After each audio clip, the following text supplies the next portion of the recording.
Assalamualaikum warahmatullahi wabarakatuh. Perkenalkan, nama saya Levita Afriani dari jurusan Akuntansi Keuangan Publik. Di sini saya akan mempresentasikan hasil kerja saya, yaitu Manajemen Risiko di MTSN 2 Bengkalis. Baiklah, di sini terdapat visi, yaitu menjadikan Madrasah Tsanawiyah Negeri Selat Baru unggul dalam prestasi dan berakhlak mulia.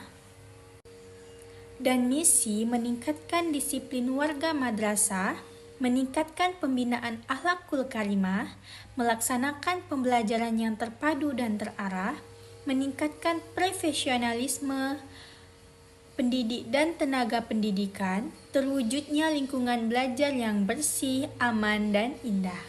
Baiklah, di sini ada risiko yang pertama, yaitu sasarannya budaya madrasah tidak terbentuk atau keteladanan rendah. Dan terdapat kejadian risiko, yaitu terjadinya ketidaktertiban, keterlambatan, dan pelanggaran tata tertib oleh siswa maupun pendidik secara berulang yang menyebabkan penurunan budaya disiplin di lingkungan madrasah. Dan terdapat penanganan risiko, evaluasi dan sosialisasi ulang tata tertib, sistem poin pelanggaran dan reward, dan pengawasan dan saksi konsistenan.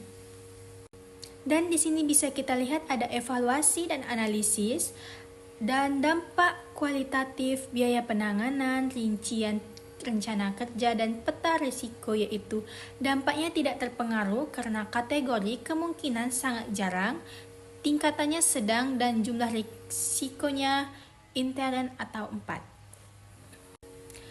D atau P keuangannya, yaitu serapan tercapai 81 sampai 100% dari target, IKU-nya tidak tercapai, potensi temuannya tidak ada di temuan, dan laporan keuangannya tidak tepat waktu. Kemungkinan risikonya terjadi karena risiko hanya memungkinkan terjadi dalam keadaan ekstrim.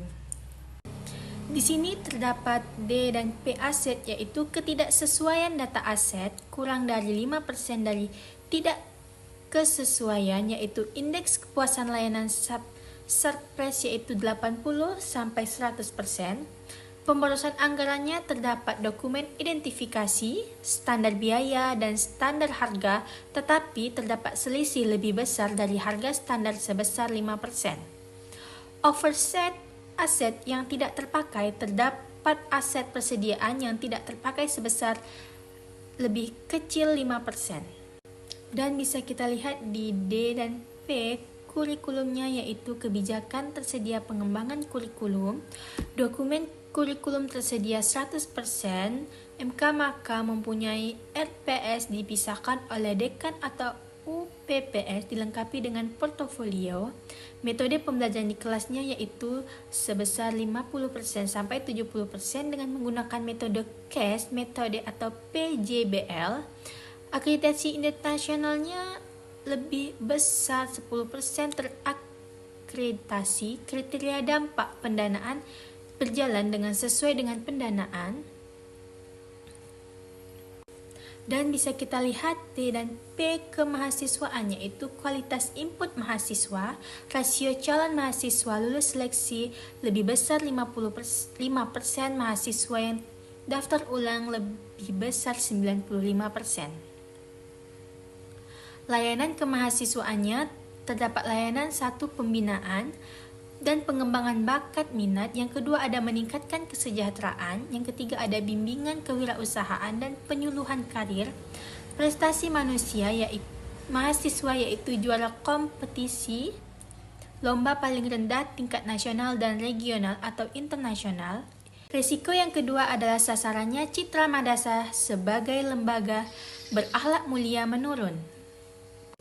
Di sini terdapat kejadian risiko, yaitu munculnya kasus pelanggaran etika dan moral, misalnya perundungan, ujaran tidak pantas, perilaku asusila yang dilakukan oleh siswa atau tenaga pendidik dan tersebar media sosial atau merusak citra madrasah. Dan bisa kita lihat yaitu penguatan BK atau kegiatan pembinaan akhlak Yang kedua ada pembinaan rohani mingguan. Yang ketiga ada kerjasama dengan orang tua atau komite, yaitu bentuk penanganan risikonya. Dan di sini bisa kita lihat ada evaluasi analisisnya, dampak kualitatif, dan rincian rencana kerja. Di sini ada peta risiko, yaitu dampaknya kurang berpengaruh, kategori kemungkinannya jarang, tingkat tanya sedang, dan jumlah risiko internnya ada 4. Dan di sini bisa kita lihat ada DPK keuangannya, yaitu serapan tercapai 6 sampai 80% dari target. IKU tidak tercapainya yaitu 61 sampai 80%. Potensi temuan pemeriksaannya dokumen, laporan keuangannya terlambat disampaikan lebih dari 1 minggu. Dan kemungkinan terjadi resikonya sangat jarang, karena risiko jarang terjadi, kemungkinan jadi sekali dalam 3 tahun ke depan. Di sini ada risiko yang ketiga, yaitu sasarannya prestasi siswa tidak optimal. Dan kejadian risikonya adalah pembelajaran tidak berjalan efektif akibat metode pengajaran yang menonton, kurangnya media pembelajaran interaktif, dan minimnya evaluasi berkala terhadap proses belajar mengajar. Dan di sini bisa kita lihat ada evaluasi dan analisisnya, risikonya berkurang jika supervisi dan pelatihan guru terus dijalankan, monitoring kualitas RPP, evaluasi kelas penting, dan rencana kerjanya ada supervisi pembelajaran aktif, penyusunan modul dan media ajar. Dan di sini terdapat peta risikonya, dampaknya sangat cukup, kategori kemungkinannya cukup, tingkatannya tinggi, dan jumlah risiko internetnya 2. Dan di sini ada risiko yang keempat, sasarannya yaitu profesionalisme dan mutu pembelajaran menurun. Kejadian risikonya yaitu ketidaksesuaian kompetensi guru dengan kebutuhan pembelajaran akibat tidak adanya pelatihan rutin, asesmen kompetensi atau program pengembangan profesi berkelanjutan. Dan bisa kita lihat di sini ada peta risikonya, yaitu dampaknya berpengaruh, kategori kemungkinannya sering terjadi, tingkatannya yaitu sedang, dan jumlah risiko internetnya ada 4. Dan di sini ada risiko yang kelima, yaitu sasarannya lingkungan tidak konduktif, berdampak pada kenyamanan dan kesehatan siswa. Kejadian risikonya lingkungan belajar menjadi tidak aman atau tidak sehat akibat sarana prasarana yang rusak,